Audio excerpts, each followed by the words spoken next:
Hello my dear students, welcome करता हूं मैं भारत पंचाली और केमिस्ट्री गुरुजी अगेन आप सबका एक बहुत ही ज्यादा इंपॉर्टेंट वीडियो में।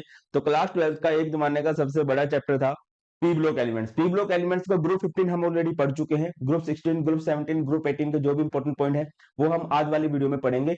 ये इस चैप्टर के एक 30 मिनट्स रिवीजन वीडियो होने वाली है और इसमें मैंने बढ़िया बढ़िया नोट्स का यूज किया है। वो आपको मिल जाएंगे टेलीग्राम चैनल जो कि भारत पंचाल सर के नाम से है। और अभी बहुत सारे बच्चे ढूंढ रहे हैं एक बढ़िया बुक के बारे में, तो बेटा जी ये दो बुक है तुम्हारे भारत सर की बुक है। पहली बुक क्या है? ये एक साइंस के स्टूडेंट्स के लिए सीबीएसई सप्लीमेंट्री है। इसमें क्या है कि जो आपने सिलेबस सीबीएसई में कर लिया उसके अलावा जो भी बच गया, सॉलिड स्टेट, सरफेस केमिस्ट्री और सभी साइंस के सभी physics chemistry maths physics chemistry bio का जो भी सब्जेक्ट सिलेबस बच गया है वो सारे का सारा इसमें कवर करवाया गया है। थ्योरी है, एमसीक्यूज है बढ़िया से। और बेटा जब भी आप किसी कॉम्पिटेटिव एग्जाम को देने जाते हो तो अपने मार्क्स को इंप्रूव करने के लिए आप लोगों को क्या करना चाहिए भाई? आपको ज्यादा से ज्यादा मॉक टेस्ट लगाने चाहिए। और बेटा ये पेपर लाइक मॉक टेस्ट है एनटीए की तरफ से, नहीं एजुकार्ट की बुक है। NTA CUET 30 mock test, physics chemistry math physics chemistry bio के लिंक आपको डिस्क्रिप्शन में मिल जाएगा। और मेरे हिसाब से हर एक बच्चे के पास ये बुक होनी चाहिए, तभी आपकी तैयारी अच्छे से हो जाएगी। तो चलिए स्टार्ट करते हैं। सबसे पहले ग्रुप 16 एलिमेंट्स को पीरियोडिक टेबल आप सबने देखी है, नहीं देखी है तो मैं बता देता हूँ। कुछ इस तरह से हमारी पीरियोडिक टेबल होती है भाई, है ना। हमारे पास ये जो इलाका है राइट मोस्ट, ये इलाका है पी ब्लॉक का। और पी ब्लॉक में यहाँ से ग्रुप 13 से लेकर ग्रुप 18 तक की कहानी होती है। तो हम बात कर रहे हैं ग्रुप 16 की। सिंपल सी याद करने की ट्रिक क्या होगी? उससे टेपो, उससे टेपो, oxygen sulphur selenium tellurium polonium. Atomic number 8, magic number आप लोगों को याद होंगे। मैजिक नंबर क्या होता है? 2, 8, 8, 18, 18, 32। ये रूल कब अप्लाई होता है? अगर किसी ग्रुप में 7 एलिमेंट हो। मान के चलो किसी ग्रुप में 6 एलिमेंट है तो अगले वाले एक नंबर साफ कर दो। 8, 8, 18, 18, 32। मान के चलो किसी ग्रुप में 5 एलिमेंट्स है तो 8, 18, 18, 32। इस तरह से कहानी होती है। तो इस ग्रुप में 5 एलिमेंट्स हैं तो 5 एलिमेंट्स वाला रूल हम लोग फॉलो करेंगे। 8 में 8 ऐड किया, 16 में 18 ऐड किया, 34 में 18 ऐड किया, 52 में 32 ऐड किया, 84। कन्फिग्रेशन आती होगी, आनी चाहिए। इनकी जनरल कन्फिग्रेशन क्या होती है? NH2 NP4। मतलब वैलेंस शेल में कितने इलेक्ट्रॉन होते हैं भैया? 6 इलेक्ट्रॉन्स होते हैं। इनका दूसरा नाम क्या होता है? कैल्पोजेंस। कैल्पोजेंस का मतलब क्या होता है? और फॉर्मिंग। और फॉर्मिंग का मतलब क्या होता है कि जिसके साथ भी जुड़ते हैं उसको बिगाड़ देते हैं। यहाँ पे इस ग्रुप के पहले एलिमेंट का नाम देखो, इससे भी इसका नाम होता है ग्रुप 16 एलिमेंट्स का एक दूसरा नाम होता है ऑक्सीजन फैमिली। ऑक्सीजन, ऑक्सीजन मतलब हवा। हमारे यहाँ पे एक नॉर्मल सी कहावत होती है, भाई इसको तो हवा लग गई। और हवा लग गई का मतलब क्या है कि वो स्पेसिफिक पर्सन बिगड़ चुका है। सेम जब किसी भी एलिमेंट को हवा लग जाती है, जब किसी भी मेटल को हवा लग जाती है वो बिगड़ जाती है। आपने देखा होगा लोहे को जंग लगता है। जो सिल्वर है हमारा, सिल्वर की जो लेयर है, आउटर लेयर, उसकी जो स्किन है वो ब्लैकिश हो जाती है। बहुत सारी मेटल खराब हो जाती है, उनको जंग लगता है, कोरिजन बोलते हैं जिसको हम। अच्छा, जंग रश्मि को बोला जाता है। कोरिजन हर एक मेटल के लिए कॉमनली यूज होने वाला वर्ड है, ठीक है। तो कोरिजन जनरली इन्हीं की वजह से होता है, ठीक है। और भी कुछ होता है बट मोस्टली ये जरूर होते हैं। आगे मूव करते हैं। Negative electron gain enthalpy. बेटा इस तरह के क्वेश्चन आएंगे। देखिए जब भी कोई एलिमेंट इलेक्ट्रॉन लेता है तो वो एनर्जी रिलीज करता है, तो इसे बोलते हैं इलेक्ट्रॉन गेन एंथैल्पी, और वो जनरली नेगेटिव होती है। डाउन द ग्रुप जब हम जाते हैं तो साइज बड़ा हो जाता है, तो इलेक्ट्रॉन लेने की कैपेसिटी घट जाती है। इसी वजह से down the group electron gain enthalpy घटती है। तो अब देखो सल्फर की ज्यादा है, उससे कम है सेलेनियम की, उससे कम है टेलोरियम की, उससे कम है पोलोनियम की। बट एक्सेप्शनल केस है ऑक्सीजन। ऑक्सीजन पहले नंबर पे है तो इसकी इलेक्ट्रॉन गेन एंथैल्पी सबसे ज्यादा होनी चाहिए थी, बाकी यार सल्फर से कम होनी चाहिए थी, ठीक है। तो क्वेश्चन पूछा जाता है ऐसा क्यों होता है कि ऑक्सीजन की इलेक्ट्रॉन गेन एंथैल्पी इतनी कम क्यों है?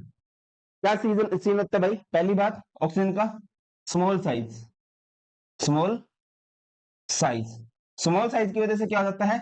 हाई इलेक्ट्रॉन डेंसिटी हो जाती है, ठीक है ना। मतलब इसका छोटा सा साइज है, इसके पास ऑलरेडी प्रेजेंट इलेक्ट्रॉन है, तो ऑलरेडी वो उसके लिए बहुत मुश्किल क्रिएट कर रहा है। तो नए जो इनकमिंग इलेक्ट्रॉन है, ऑलरेडी प्रेजेंट इलेक्ट्रॉन उसको बाहर निकालेंगे कि तू भाग यहाँ से, हम पहले दुखी हो रहे हैं, थोड़ी सी जगह में हम बहुत सारे इलेक्ट्रॉन बैठे हुए हैं, तो और आ जाएगा। मतलब इसका न्यूक्लियस तो अट्रैक्ट करता है बट इसके ऑलरेडी प्रेजेंट इलेक्ट्रॉन उन इलेक्ट्रॉन्स को रिपेल करते हैं। जब रिपल्शन हो जाती है तो एनर्जी हमेशा घट जाती है। नेगेटिव एनर्जी का मतलब है कि रिएक्शन एक्सोथर्मिक है और एक्सोथर्मिक अट्रैक्शन की वजह से होती है। बट ऑक्सीजन के स्मॉलर साइज की वजह से इनकमिंग इलेक्ट्रॉन को रिपल्शन फील होती है। क्यों? क्योंकि उसके ऑलरेडी प्रेजेंट इलेक्ट्रॉन बहुत कम जगह में है। आगे मूव करते हैं। ऑक्सीजन जो है एक गैस होती है भाई, whereas sulphur exist as solid. Oxygen एक डायटोमिक गैस है, इस फॉर्म में एग्जिस्ट करती है। रीजन क्या है? स्मॉल साइज है। जब भी स्मॉल साइज हो और हाई इलेक्ट्रॉन एक्टिविटी हो, हाई इलेक्ट्रॉन एक्टिविटी हो, तो कोई भी एलिमेंट मल्टीपल बॉन्ड बना सकता है। जबकि ये जो एलिमेंट होते हैं सल्फर या जो भी इसके बाद जो भी आएंगे सेलेनियम टेलुरियम, ये सिंगल सिंगल बॉन्ड बनाते हैं और बड़े बड़े एटम होते हैं। आगे अब सल्फर का स्ट्रक्चर भी हम लोग पढ़ेंगे, ठीक है। Oxygen generally show negative oxidation state. देखो यार ऑक्सीजन क्या है, बाकी -2 शो करता है, इसके अलावा भी एक दो शो हो जाती है, -1 भी हो जाती है, -1/2 भी हो जाती है, क्लोरीन के साथ प्लस भी हो जाती है।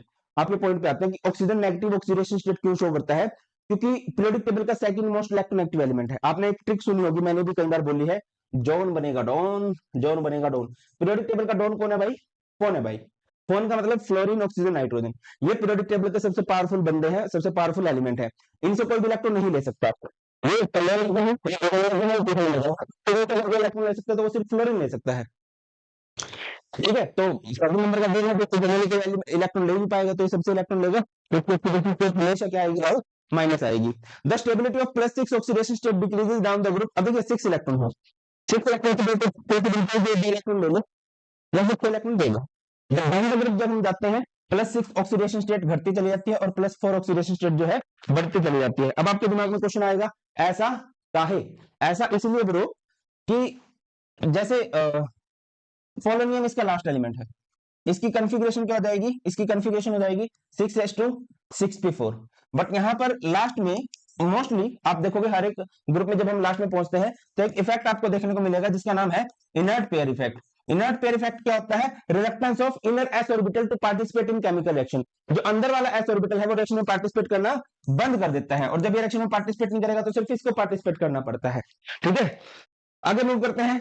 जो ऑक्सीजन है वो एब्नॉर्मली बिहेवियर करता है भैया, किसी भी एलिमेंट का, किसी भी ग्रुप का जो फर्स्ट एलिमेंट होता है वो जनरली एब्नॉर्मल होता है। क्यों होता है, due to small size, high electronegativity and absence of vacant d orbital. आगे मूव करते हैं रिएक्शन विद हाइड्रोजन। जब आप रिएक्शन कराओगे विद हाइड्रोजन तो क्या बनेंगे, हाइड्राइड बनेंगे। हाइड्राइड किस फॉर्मूला के बनेंगे, H2E। H2E का मतलब क्या है, H2O, H2S, H2SC। तो सबसे पहले है बॉइलिंग पॉइंट। जैसे जैसे हम डाउन द ग्रुप जाएंगे बॉइलिंग पॉइंट बढ़ता है, यानी कि H2S से ज्यादा बॉइलिंग पॉइंट होगा H2SC का, H2SC से ज्यादा बॉइलिंग पॉइंट होगा H2TE का। सर आपने बोला डाउन द ग्रुप बढ़ता है तो H2 का ज्यादा क्यों है, H2 का ज्यादा क्यों है भाई, H2 तो पहले नंबर पे है, due to intermolecular hydrogen bonding. Intermolecular hydrogen bonding की वजह से H2 के मॉलिक्यूल कुछ इस तरह से होते हैं, ठीक है ना, तो इनके बीच में इंटरमोलिकुलर हाइड्रोजन बॉन्ड है। अब आप बोले देखो डाउन द ग्रुप जाते हुए बॉइलिंग पॉइंट क्यों बढ़ रहा है, क्योंकि डाउन द ग्रुप जाते हुए साइज बढ़ता है, साइज बढ़ने से वैन फोर्सेस बढ़ती है, ये रीजन होता है।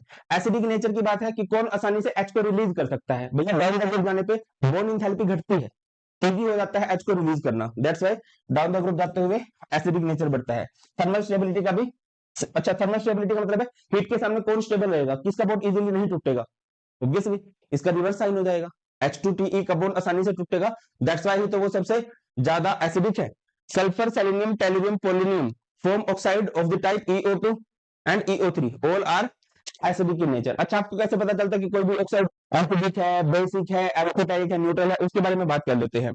देखिए डाइऑक्सीजन की अगर फिल्ट्रेशन की बात करें, वैसे तो हमारे एटमॉस्फेयर में बहुत ज्यादा ऑक्सीजन है, 21-22% ऑक्सीजन है यार, कोई डरने वाली बात नहीं है। बट इसके अलावा आप पोटेशियम क्लोरेट को गर्म कर दो MnO2 की प्रेजेंस में, तो हमारे पास बन जाएगा KCl एंड एक बन जाएगा O2। इसके अलावा अगर आप Ag2O को लो, मेटल अलग हो जाएगी और यहाँ पर ऑक्सीजन अलग हो जाएगा। तो ऑक्साइड्स की बात कर रहे थे, याद रखिए बेटा अगर ऑक्सीडेशन स्टेट बहुत ज्यादा है, ठीक है, तो एसिडिक नेचर होगी, बहुत कम है तो बेसिक नेचर होगी, और अगर बीच में कहीं है तो क्या होगी भैया, एम्फोटेरिक नेचर होगी। तो यहाँ पर हमारे पास कुछ ऑक्साइड है जो एसिडिक नेचर के हैं, लाइक SO2, Cl2O7। अगर आप इन सब में देखोगे तो ऑब्जर्व करोगे कि इनकी ऑक्सीडेशन स्टेट बहुत ज्यादा है।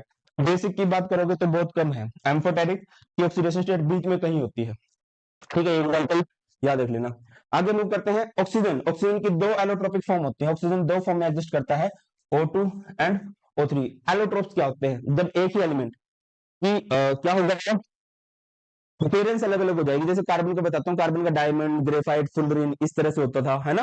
Same goes with oxygen. Oxygen की भी दो एलोट्रोपिक फॉर्म है, एक ऑक्सीजन और एक ओजोन। ऑक्सीजन अभी करा है, ओजोन की बात कर लेते हैं। Ozone is allotropic form of oxygen and prepared in lab. कैसे प्रिपेयर किया जाता है भाई, ड्राई ऑक्सीजन लेते हो, साइलेंट इलेक्ट्रिक डिस्चार्ज पास कराते हो थ्रू ड्राई ऑक्सीजन, और वो ऑक्सीजन को आप ओजोन में कन्वर्ट कर सकते हो। इसके अलावा ओजोन हमारी अपर लेयर में भी बनता है। कैसे बनता है, जब ऑक्सीजन जाता है तो जैसे उस पर यूवी रे टकराती है तो वो ओजोन में कन्वर्ट होने लग जाता है। अगर मैं ओजोन की बात करूं तो ओजोन क्या है, एक पावरफुल ऑक्सीडाइजिंग एजेंट है। देखिए पीबीएसओ4 को पीबीएस को कन्वर्ट कर दिया पीबीएसओ4 में, आयन एक्टिव को कन्वर्ट कर दिया I2 में। इसके अलावा ओजोन का जनरली यूज किया जाता है कि अगर कहीं पर भी ऑब्जेक्शनल स्मेल होती है, जैसे स्लोटर हाउस होते हैं, कत्ल खाने होते हैं, है ना, वहां पर पशुओं को मारा जाता है, तो ऑब्वियसली बहुत गंदी स्मेल होगी। या फिर जो भी क्राउडी एरिया है, लाइक सिनेमा हॉल हो गए, है ना, या फिर रेलवे स्टेशन हो गए, वहां पर बहुत क्राउड इकट्ठा होता है, तो बहुत गंदी सी स्मेल बन जाती है। तो उस स्मेल को रिमूव करने के लिए वहां पर ओजोन का यूज किया जाता है। आगे मूव करते हैं, सल्फर एग्जिस्टिंग सल्फर, अच्छा सल्फर के भी एलोट्रोप्स होते हैं जैसे ऑक्सीजन की है। एक है मान के चलो हमारे पास रोम्बिक सल्फर और एक है मोनोक्लिनिक सल्फर, ये दोनों भाई बहन है ना, एक है रोम्बिक और एक है मोनोक्लिनिक। आप इनको इंटर कन्वर्ट कर सकते हो। अगर आपका टेम्परेचर 369 से कम रहा तो इधर, और अगर 369 से ज्यादा हो गया, शायद मैंने गलत साइन बना दिया, रोम्बिक सल्फर को मोनोक्लिनिक में कन्वर्ट कर सकते हो अगर आपका टेम्परेचर 369 केल्विन से ज्यादा हो जाए, और इसको दोबारा से इसमें कन्वर्ट किया जा सकता है अगर आपका टेम्परेचर 369 केल्विन से कम हो जाए। क्लियर है? ये हमारे पास सल्फर S8, जो मैं अभी आपको बोल रहा था ना कि सल्फर इज अ सॉलिड, तो वो सॉलिड किस तरह से, देखो इस तरह से इसका स्ट्रक्चर होता है। इस स्ट्रक्चर को बोला जाता है क्राउन स्ट्रक्चर या फिर पकड़ स्ट्रक्चर इसको बोलते हैं। W या फिर M की फॉर्म में ये होता है। Rhombic sulphur transform into monoclinic sulphur above 369 kelvin. अच्छा सल्फर के बारे में एक बात आता हूं, सल्फर जनरली ऑक्टाटॉमिक फॉर्म में एग्जिस्ट करता है S8, बट अगर आप 1000 केल्विन टेम्परेचर ले लोगे तो हमारे पास S2 हो जाएगा, और S2 हो जाएगा तो इसकी प्रॉपर्टीज O2 की तरह हो जाएंगी। और O2 अगर आपने क्लास 11 में पढ़ा हो तो ठीक है, नहीं पढ़ा मैं बता देता हूं कि O2 is paramagnetic in nature. Paramagnetic का मतलब क्या होता है, अट्रैक्टिव टुवर्ड्स मैग्नेटिक फील्ड। आगे मूव करते हैं, नेक्स्ट है ऑक्सो एसिड्स ऑफ सल्फर। इससे रिलेटेड क्वेश्चन बन सकता है, इनके ऑक्सीडेशन स्टेट पूछे जा सकते हैं, स्ट्रक्चर पूछा जा सकता है, नाम पूछा जा सकता है, फॉर्मूला पूछा जा सकता है। बहुत इजी सा टॉपिक है, देख लेना। सबसे इंपॉर्टेंट जो फॉर्म होती है वो एक एसिड होती है, सल्फ्यूरिक एसिड H2SO4, ठीक है, ये इसका स्ट्रक्चर है। अच्छा सारे के सारे डाई बेसिक है, यानी कि सब में 2 OH ग्रुप तो जरूर होंगे। इसके बाद अगर आप इसमें एक ऑक्सीजन कम कर देते हो तो इसका नाम हो जाता है अस एसिड। अस एसिड बोले तो सल्फरस एसिड, ठीक है, H2SO3। अगर आप इसमें एक सल्फर बड़ा एक सॉरी एक ऑक्सीजन कम करोगे अस, एक और कम करोगे तो हाइपोअस। हाइपोअस मतलब हाइपोसल्फ्यूरस एसिड। और अगर आपने एक ऑक्सीजन बढ़ा दिया, हमारे पास एक एसिड है, एक एसिड से एक ऑक्सीजन बढ़ा दो, H2SO4 सल्फ्यूरिक एसिड है, तो अगर आप एक ऑक्सीजन बढ़ा दोगे तो उसका नाम पर हो जाएगा, है ना, तो इसका नाम हो जाएगा परऑक्सो मोनोसल्फ्यूरिक एसिड, जिसका फॉर्मूला H2SO5 है। इंपॉर्टेंट क्या है, इंपॉर्टेंट है इनकी ऑक्सीडेशन स्टेट निकालना। ऑक्सीडेशन स्टेट जनरली सिंपली निकाली जा सकती है, ठीक है, बट जैसे ये पर है, पर में क्या हो जाता है, ऑक्सीजन ऑक्सीजन का परऑक्साइड लिंकेज हो जाता है, यहाँ पर इसकी ऑक्सीडेशन स्टेट -1 हो जाती है। इधर -2 रहेगी, इधर -2 रहेगी, इधर -2 रहेगी, इधर +1 रहेगी, इधर +1 रहेगी, ये +1 -1 कैंसिल, +1 -1 कैंसिल, तो ओवरऑल इसकी ऑक्सीडेशन स्टेट कितनी आ जाएगी बेटा, 6 आ जाएगी। 6 से ज्यादा नहीं होगी, ये बात याद रखिए। डाइथायोनिक एसिड का फॉर्मूला H2H2O6 है। एक ओलियम बहुत फेमस रहता है, ओलियम H2H2O7 है। एक पर ऑक्सो डाइसल्फ्यूरिक एसिड है, ओलियम से एक ऑक्सीजन बढ़ा दो, और जहां पर वर्ड आएगा वहां पर आप ऑब्जर्व करोगे कि ऑक्सीजन ऑक्सीजन की कुछ इस तरह से लिंकेज दी गई होगी। आगे मूव करते हैं भैया, हमारे पास है सल्फ्यूरिक एसिड। सल्फ्यूरिक एसिड बहुत इंपॉर्टेंट है। देखिए एक है अमोनिया, अमोनिया बनता है हैबर प्रोसेस से। एक है नाइट्रिक एसिड, नाइट्रिक एसिड बनता है ओस्टवाल्ड प्रोसेस से। एक है सल्फ्यूरिक एसिड, सल्फ्यूरिक एसिड हमारा बनता है भैया बाय कॉन्टैक्ट प्रोसेस। बहुत बड़ा प्रोसेस होता था, अभी सिंपल में समझो।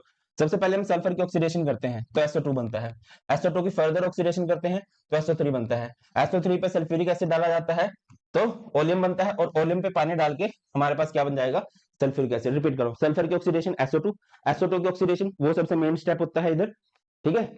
SO2 के रिएक्शन कराओगे O2 के साथ, कैटलिस्ट लोगे V2O5 तो SO3 बनेगा। SO3 पे क्या डालोगे आप लोग, सल्फ्यूरिक एसिड, तो ओलियम बनेगा H2H2O7, और उसमें आप पानी डालोगे तो आपको 2 मॉलिक्यूल ऑफ सल्फ्यूरिक एसिड मिल जाएंगे। सल्फ्यूरिक एसिड को किंग ऑफ केमिकल बोला जाता है क्योंकि इसका बहुत ज्यादा यूज होता है, बहुत जगह पर यूज किया जाता है। अगर आप इसको मेटल के साथ रिएक्शन कराते हो तो उनको ये मेटल सल्फेट में कन्वर्ट कर देगा, वरना एक बहुत अच्छा ऑक्सीडाइजिंग एजेंट है ये। इसके अलावा एक बढ़िया फेमस डिहाइड्रेटिंग एजेंट भी है। अगर आप इसको चीनी पे डालते हो, चीनी में पानी होता है तो पानी के पूरे मॉलिक्यूल को डालेगा, वहां पर सिर्फ कार्बन बचेगा। किसी मेटल के साथ रिएक्शन कराओगे मेटल सल्फेट बनाएगा, किसी नॉन मेटल के साथ कराओगे तो उसका ऑक्साइड बनाएगा। देखो एक बार यहाँ पर एक मेटल हाइड्राइड है, इस पे आपने सल्फ्यूरिक एसिड बनाया तो उसका सल्फेट बना दिया। शुगर पे डाला है आपने तो क्या हो जाएगा, इसका पानी अलग हो जाएगा और कार्बन अलग हो जाएगा। कॉपर पे डाला है, कॉपर सल्फेट बन गया। सल्फर एक नॉन मेटल है, इस पे सल्फ्यूरिक एसिड डाला तो SO2।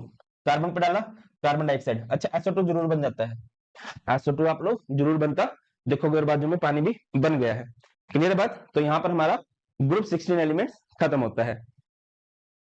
आगे बढ़ते हैं और बात करते हैं ग्रुप 17 एलिमेंट्स की। ग्रुप 17 एलिमेंट्स को याद करने की ट्रिक क्या रहेगी भाई? फिर कल बाहर आई आंटी, fluorine, chlorine, bromine, iodine, astatine. आपके पास कुछ अच्छी ट्रिक है तो आप बता सकते हो। इसमें जो भाई साहब है एस्टेटिन, इसके बारे में बहुत ज्यादा आप नहीं पढ़ोगे। मैंने एक फैक्ट पढ़ा था कि टोटल 36 और 38 ग्राम है, तो इसकी रिएक्शन नहीं करवाई जाती है, इसको बेचारे को संभाल के रख दिया गया है। बट माना जाता है कि अपने बाकी बचे हुए ग्रुप एलिमेंट जैसे ही रिएक्शन शो करेगा उनसे अलग तो क्या ही जाएगा, है ना, धरती पे नहीं रहना क्या इसको। चलो कम टू द पॉइंट। तो एटॉमिक नंबर 9, 17, 35, 53, 85। 9 + 8 17, 17 + 18 35, 35 + 18 53 + 32 85, है ना। और अगर आप इनकी जनरल इलेक्ट्रॉनिक कॉन्फ़िगरेशन की बात करते हो NH2 NP5, इनकी वैलेंस शेल में 7 इलेक्ट्रॉन होते हैं। और इनका दूसरा नाम होता है ब्रो हैलोजेंस। हैलोजेंस का मतलब होता है सोल्ट फॉर्मिंग। ये बढ़िया नॉन मेटल है, मेटल के साथ जुड़ के सोल्ट बनाते हैं। ठीक है, आप ये मत सोचा करो कि सोल्ट का मतलब सिर्फ NaCl है। जब भी मेटल नॉन मेटल के साथ जुड़ जाती है तो वहां पर सोल्ट बोल सकते हैं उसे हम। हाँ, फेमस सोल्ट एक NaCl है। ठीक है, और भी बहुत सारे सोल्ट होते हैं।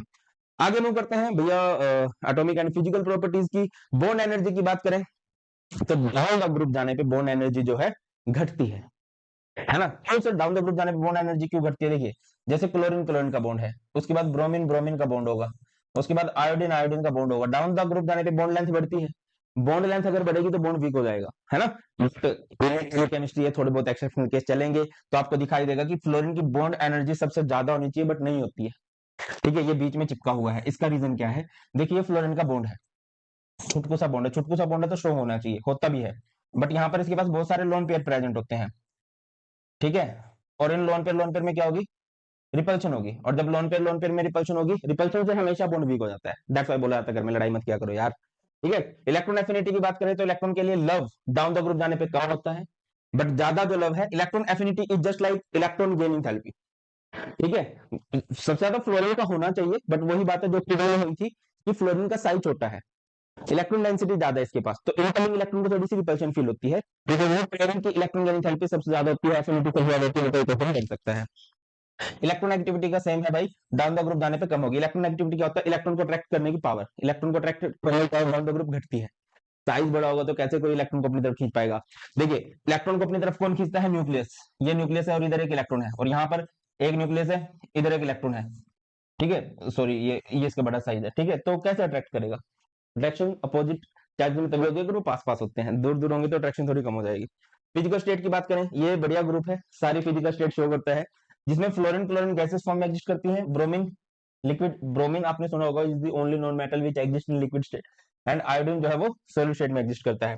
कलर भी थोड़ा सा याद रख लेना, फ्लोरीन का कलर येलो होता है, क्लोरीन का ग्रीनिश येलो, ब्रोमीन का रेड और आयोडीन का वोलेट कलर होता है। आगे मूव करते हैं ऑक्सीडाइजिंग प्रॉपर्टीज। फ्लोरीन की सबसे ज्यादा, then chlorine, then bromine, then iodine. मतलब कौन दूसरों को ऑक्सीडाइज कर सकता है, मतलब दूसरों से कौन इजीली इलेक्ट्रॉन ले सकता है, तो सबसे ज्यादा इलेक्ट्रॉन इस तरह से लिए जा सकते हैं। रिएक्शन करवाई गई वाटर के साथ, तो वाटर के साथ जब रिएक्शन कराई जाती है फ्लोरीन की, तो एक तो आपके पास हाइड्रोजन फ्लोराइड बनता है और एक वाटर बनता है। ऑन दी अदर हैंड, अगर आप रिएक्शन करवाओगे, किसकी रिएक्शन करवाओगे भाई? अगर आप लोगों ने रिएक्शन करवा दी क्लोरीन की, तो एक तो बनेगा HCl और एक बनेगा HOCl। इससे बोलते हैं हाइपोहोलस, हाइपोक्लोरस एसिड बोलते हैं इसे। देखिए H2, देखिए Cl2 है, यानी कि 2 Cl है, H2 में क्या होगा? H होगा, OH होगा, इस तरह से रिएक्शन हो जाती है HCl और एक बन जाता है HOCl। All the halogens react with hydrogen to form volatile covalent hydrides of the formula HX। HX का मतलब HF, HCl, HBr, इस तरह से। सबसे पहली बात एसिडिक नेचर। एसिडिक नेचर का मतलब क्या है कि कौन इजीली H पॉजिटिव को रिलीज करेगा, तो डाउन द ग्रुप जाएंगे बॉन्ड लेंथ बड़ी होगी।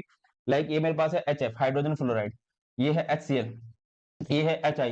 अब डाउन द ग्रुप जाएंगे तो बॉन्ड लेंथ बढ़ रही है, तो इजी बनता जा रहा है H पॉजिटिव को रिलीज करना, तो दैट्स वाई ये हमारे पास एसिडिक नेचर का ऑर्डर है। उसके बाद बॉइलिंग पॉइंट की बात करते हैं। बॉइलिंग पॉइंट भी डाउन द ग्रुप बढ़ता है क्योंकि साइज बढ़ता है। एक्सेप्शन किसका आएगा? हाइड्रोजन फ्लोराइड का। इसका एक्सेप्शन क्यों है बताइए भाई? इसका एक्सेप्शन क्यों आया होगा? क्योंकि HF में क्या पॉसिबल है? HF में इंटरमोलिकुलर हाइड्रोजन बॉन्डिंग पॉसिबल है। देखो बेटा, नॉर्मल से ट्रेंड सभी ग्रुप में सेम होते हैं, एक दो एक्सेप्शन है, मतलब 3-4 एक्सेप्शन है, उनको याद रखो। जनरली पहले वाला ही एलिमेंट एक्सेप्शन शो करता है। आपने जितने भी देखे होंगे अभी तक एक्सेप्शन, मैंने जितने बोले और आगे भी जितने बोलूंगा, वो फर्स्ट एलिमेंट के एक्सेप्शन होते हैं।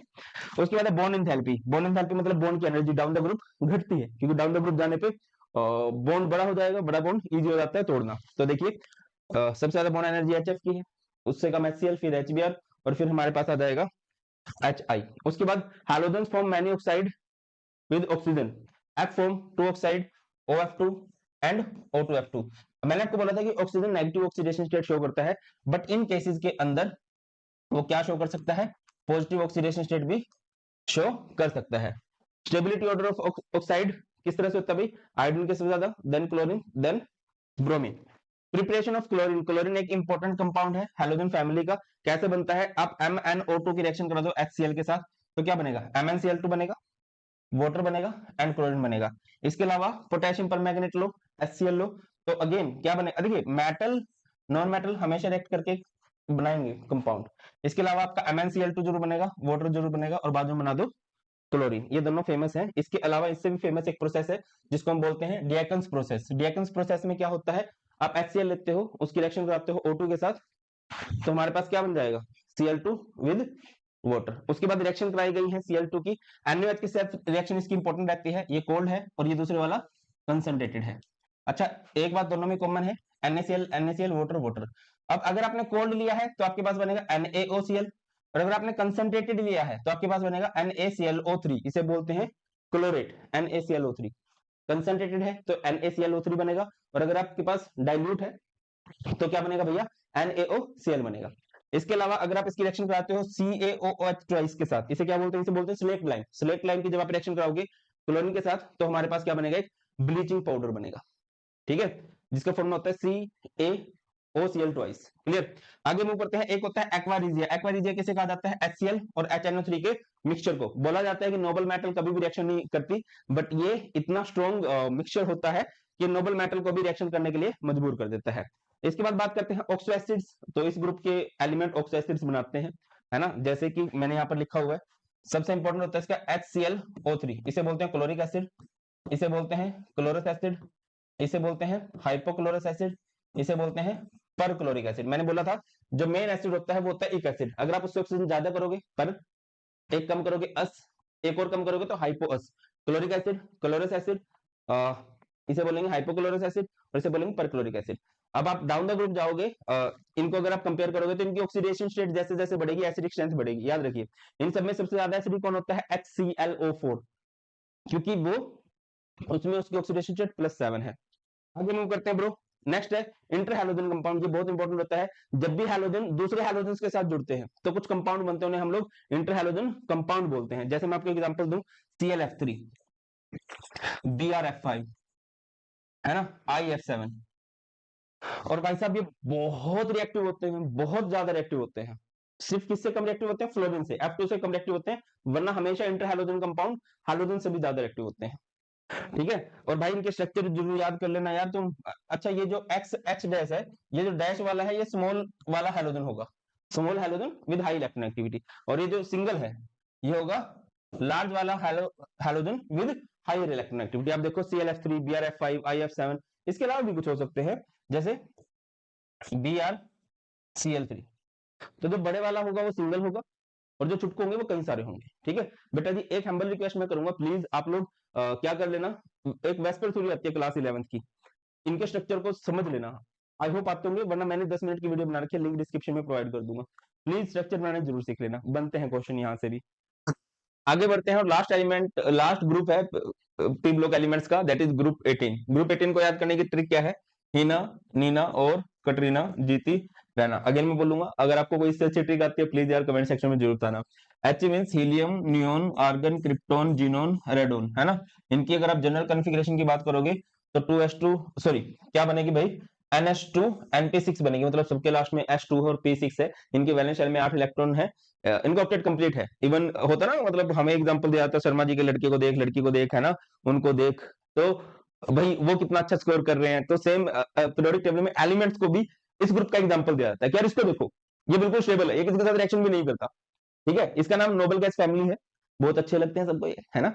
इसके अलावा इनको इनर्ट गैसेस बोला जाता है, बहुत टाइम तक इनको इनर्ट गैसेस बोला जाता था क्योंकि इनके कंपाउंड नहीं मिल रहे थे, है ना। देखा गया कि यार ये तो रिएक्शन करते नहीं है। अच्छा, सबकी कॉन्फ़िगरेशन क्या होगी, NH2 NP6, बस हीलियम दादा एक्सेप्शन है जिनकी कॉन्फ़िगरेशन 1s2 है। तो ठीक है यार, बहुत टाइम तक माना जाता था कि रिएक्शन नहीं करते, बट एक दादा थे जिनका नाम था, क्या नाम था यार उनका, नील बार्टलेट।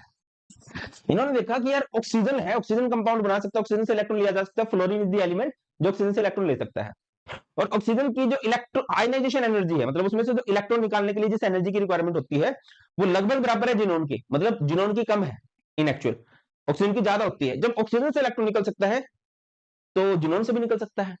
इसके लिए उन्होंने क्या किया, एक बार उन्होंने कहा ठीक है ना यार, ट्राई कर ही लेते हैं, तो उन्होंने ट्राई करा और ले जिनोन ने रिएक्शन कर दी, और जिनोन ने जब रिएक्शन कर दी तो दादा का नाम इनर्ट गैसेस से नोबल गैस फैमिली कर दिया गया। मतलब जनरली रिएक्शन नहीं करते हैं, बट अगर बहुत खतरनाक बंदे को ले आए, फ्लोरीन को, ऑक्सीजन को, बहुत पावरफुल बंदे अगर वो आ गए तो भाई रिएक्शन करनी पड़ जाएगी। First compound of noble gas element is formed by Neil Bartlett on the concept of similar ionisation energy of oxygen and fluorine. कैसे बना था, जिनोन की रिएक्शन करवाई गई थी PtF6 के साथ, और देखा गया जिनोन ने इलेक्ट्रॉन दे दिए। ठीक है, अब जिनोन के कंपाउंड बना रहे हैं दादा हम।